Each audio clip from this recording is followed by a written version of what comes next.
Capítulo 17, versículo 2. Veio-lhe a palavra do Senhor dizendo: retira-te daqui, vai para o lado oriental e esconde-te junto à torrente de Querite, fronteira ao Jordão. Beberás da torrente, e ordenei aos corvos que ali mesmo te sustentem. Amém. Nesse tempo surge este homem, este profeta chamado Elias. Ele surge de repente, embora nada aconteça de repente na vida. E este homem, ele é ousado, ele é corajoso, e ele vai diretamente ao rei Acabe, e ele fala, porque Israel está andando longe de Deus. Ele fala: não vai haver nem orvalho, nem chuva vai cair dos céus, segundo a minha palavra, diz o Senhor, aquele o Deus vivo, o Deus de Israel, perante cuja face eu estou. Mas agora a palavra do Senhor vem para ele, e fala para ele: olha, você vai sair de cena, você vai se esconder, você vai para o deserto, e você vai beber a água de um pequeno riacho, lá em Querite, e ali eu ordenei aos corvos que ali te sustentem. Eles vão trazer comida para você, você vai comer, e você vai beber daquela água, e você vai ficar ali naquele lugar deserto, enquanto não chover sobre a terra. Deus queria proteger a Elias, porque Acabe, quando percebesse que realmente aquela palavra estava se cumprindo, e não chovia sobre a terra, e os pastos começaram a se secar, e os animais começaram a morrer, Acabe pega o seu exército, e ele procura a Elias por todo Israel, ele procura Elias por outras terras, ele queria matar a Elias, e Deus queria proteger a Elias, colocando Elias num lugar deserto. E ele não questionou nada, ele não perguntou o que ele teria que fazer, ele não reclamou para Deus, ele não falou para Deus: mas Senhor, há tanto trabalho para fazer, há tanta coisa para fazer, eu preciso pregar, eu preciso falar para as pessoas se voltarem para o Senhor. Senhor, será que não era melhor eu ficar por aqui, ao invés de eu me isolar, ao invés de eu me esconder? Eu estou disposto a morrer se for preciso, eu não quero me esconder. Não, ele não fala nada, ele não questiona Deus, ele não reclama de Deus, ele arruma suas coisas, e ele sai, e ele parte, e ele vai para o lugar exato onde Deus falou, nem para a direita, nem para a esquerda, e nem para um outro lugar próximo, ele vai para o lugar exato que Deus falou, porque o centro da vontade de Deus é o melhor lugar para nós estarmos, meu amado irmão. O centro da vontade de Deus é o melhor lugar para a nossa vida. Você pode pensar: bom, aquele é o lugar difícil, mas aquele é o centro da vontade de Deus para a vida daquela pessoa. Então, quando você está no centro da vontade de Deus, ali é o melhor lugar para se estar. E agora na vida de Elias era o deserto, agora era o isolamento, agora era uma caverna, agora era distante das pessoas, era o lugar de Deus para a vida dele, e o melhor lugar da terra é estar onde Deus quer. O que Deus está querendo dizer para nós é que Deus pode suprir as nossas necessidades pelos meios mais estranhos que possam parecer para nós.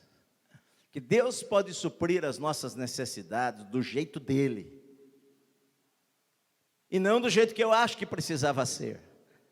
E você não precisa entender, você só precisa crer. Você não precisa entender, você só precisa crer que se você obedecer a palavra de Deus, Deus vai cumprir a palavra dele na sua vida. Você não sabe como, mas Deus é poderoso para operar milagres e fazer coisas sobrenaturais para cumprir aquilo que ele falou que ele iria fazer na nossa vida. Não sei como Deus vai prover, eu não faço a mínima ideia de como Deus vai prover, Não passa na minha cabeça como Deus vai prover.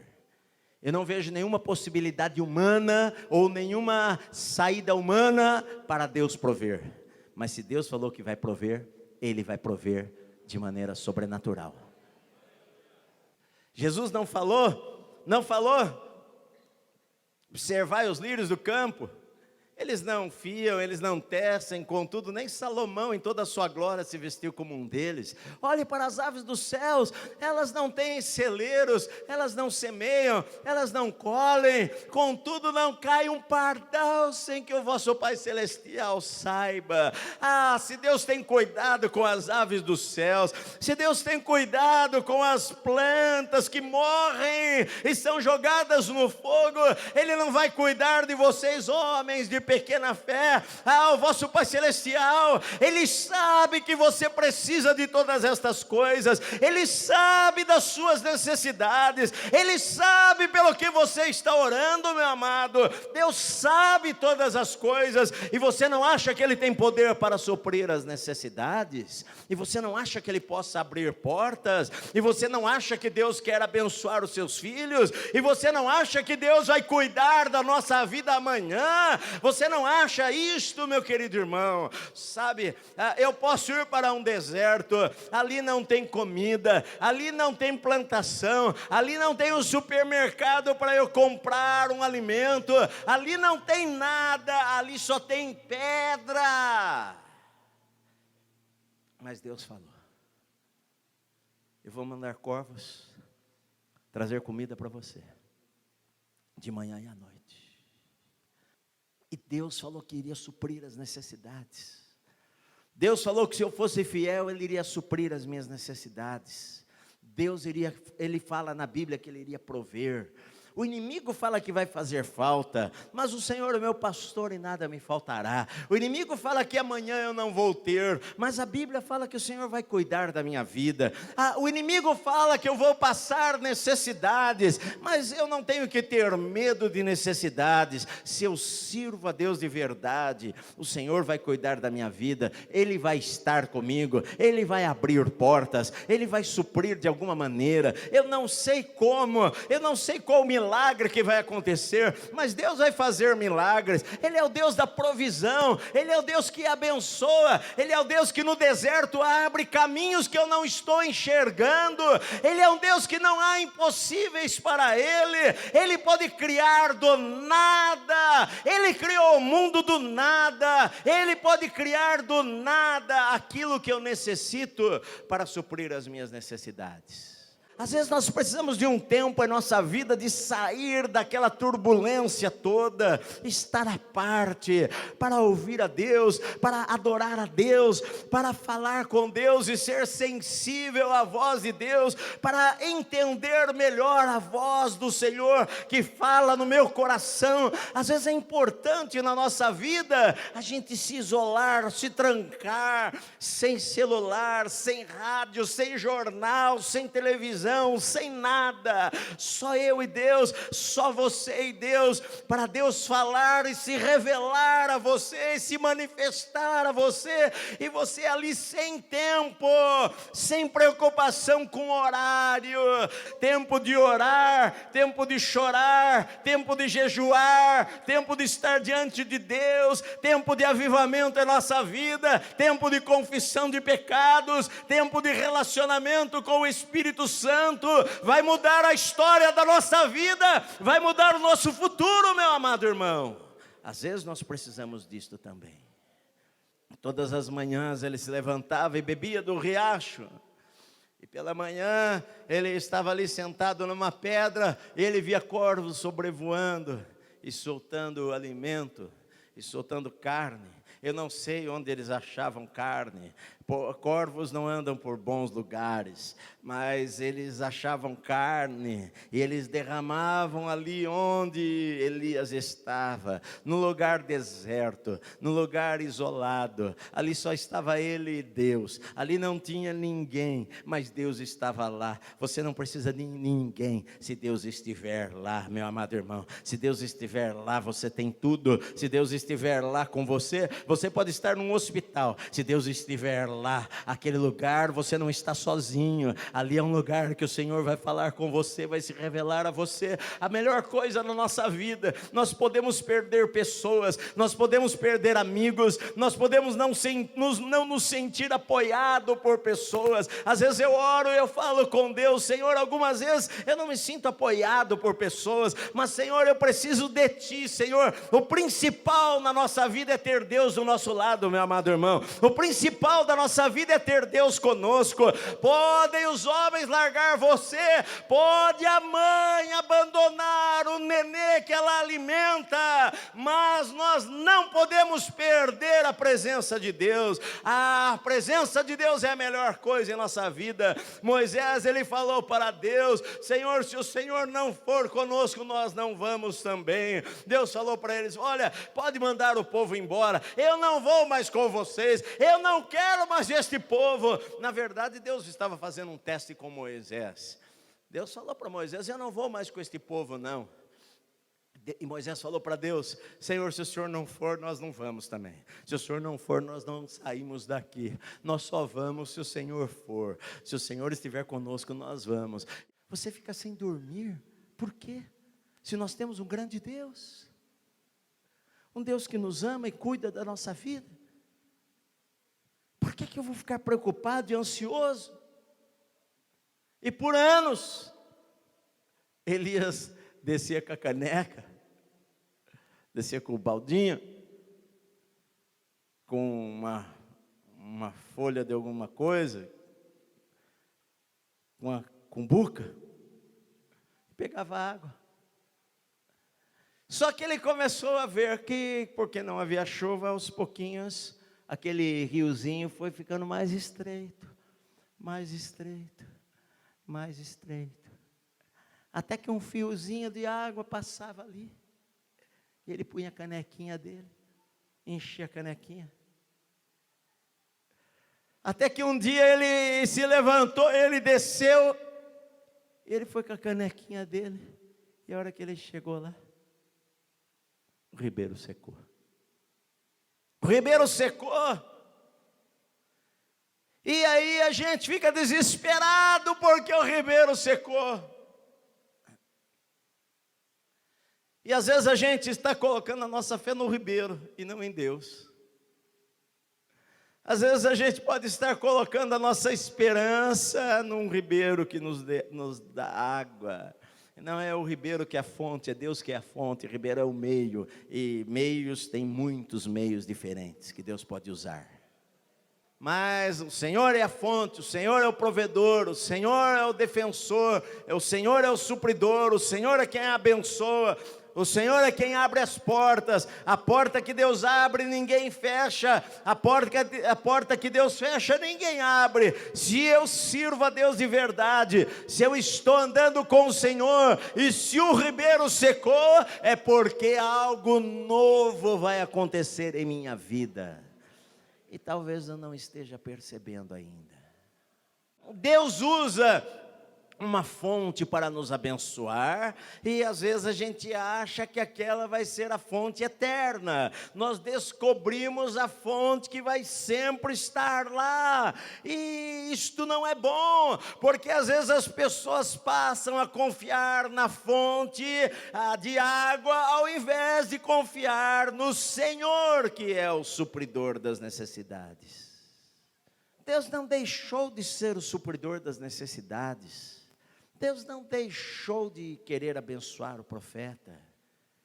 Deus não se esqueceu de Elias e vai entregá-lo agora para morrer de sede no deserto.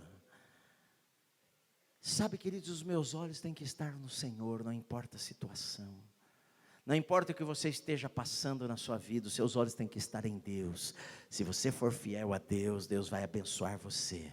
Se uma porta se fechou e você for fiel a Deus, Deus vai abrir uma outra porta, meu amado irmão.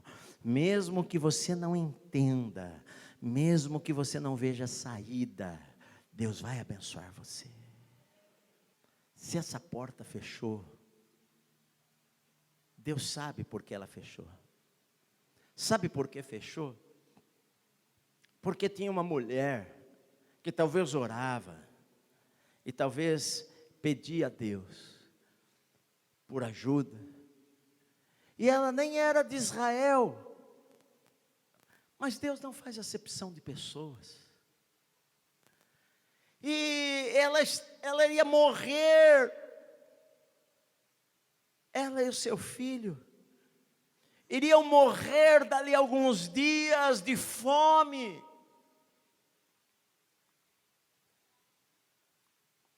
E Elias não sabia disto. A gente não sabe todas as coisas, a gente tem que confiar em Deus, a gente não sabe. Elias não sabia que esta mulher iria morrer.